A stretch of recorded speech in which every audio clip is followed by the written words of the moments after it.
Hey parents, if you've ever found yourself in the middle of a public meltdown, your child screaming, kicking, or crying like the world is ending, you know the panic that sets in. Most of us immediately try to talk through it, reason with our child, or explain why they can't have what they want.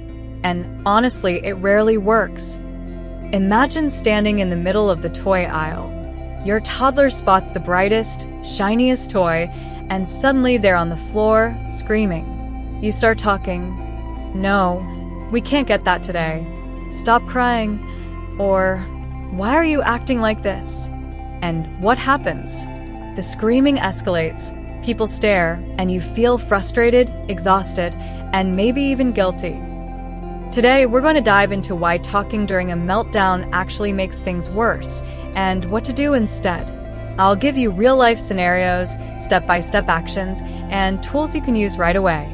And before we dive in, hit that subscribe button so you never miss parenting tips that really work. Let's start with why talking doesn't work during meltdowns. When your child is overwhelmed, their brain literally cannot process reasoning. The prefrontal cortex, which handles logic and problem-solving, goes offline, and the amygdala, the part of the brain in charge of emotions, takes over. This means when you say things like, "Stop crying, it's not a big deal," "You have to share your toys," or "Why are you acting like this?" It doesn't reach their logical brain. Instead, it can feel like criticism, and it actually intensifies the meltdown. Think about a grocery store scenario. Your toddler wants a candy bar. You say, "No, not today," and they scream. You try reasoning, "We can get it tomorrow." They scream louder. Why? Because their brain isn't ready for reasoning. It's too busy feeling intense emotions.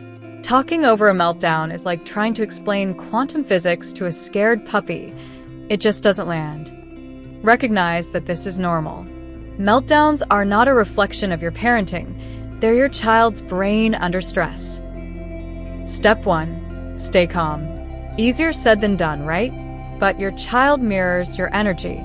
If you panic, yell, or get frustrated, their meltdown can spiral even more. Imagine your child kicking and screaming in the toy aisle. You take a deep breath, soften your voice, and keep your body relaxed. You might kneel down to their level and just breathe with them.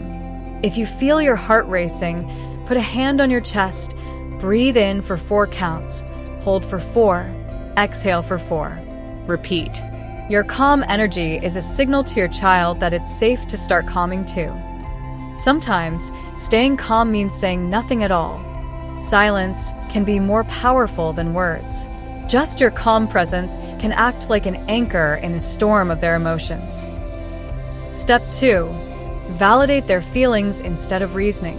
Meltdowns are emotional, not logical. Your words should acknowledge, not argue. For example, you might say, "I see you're really upset that we can't get that candy," or "It's frustrating to stop playing, I understand," or "I can tell you're angry right now." Notice, you're not giving in, you're just naming their feelings. Avoid phrases like "don't cry" or "calm down." It feels dismissive and often escalates frustration.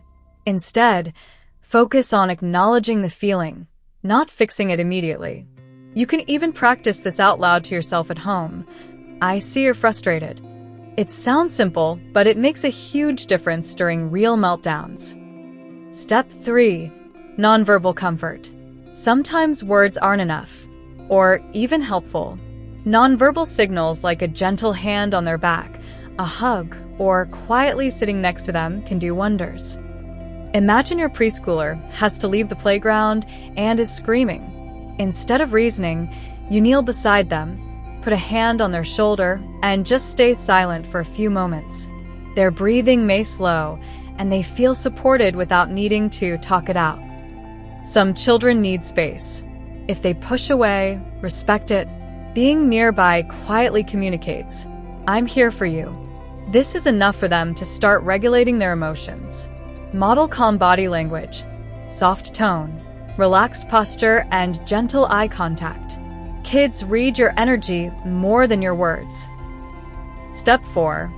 Help your child label their emotions once they start calming. This builds emotional intelligence and self-regulation. You might say, "You were really angry that playtime ended," or "It felt scary when the loud noise happened," or "You were frustrated because you couldn't have the toy." Naming emotions helps them understand and process what they felt instead of being overwhelmed.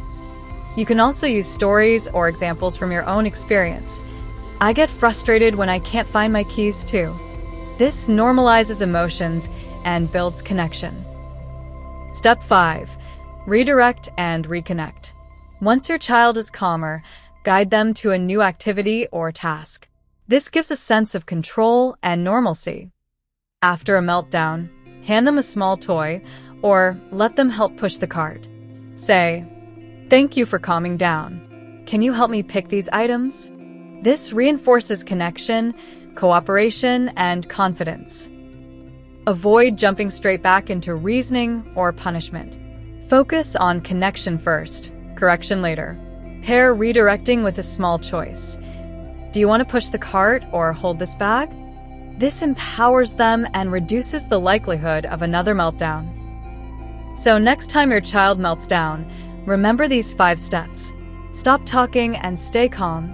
Validate their feelings, offer nonverbal comfort, help them name emotions, and reconnect and redirect.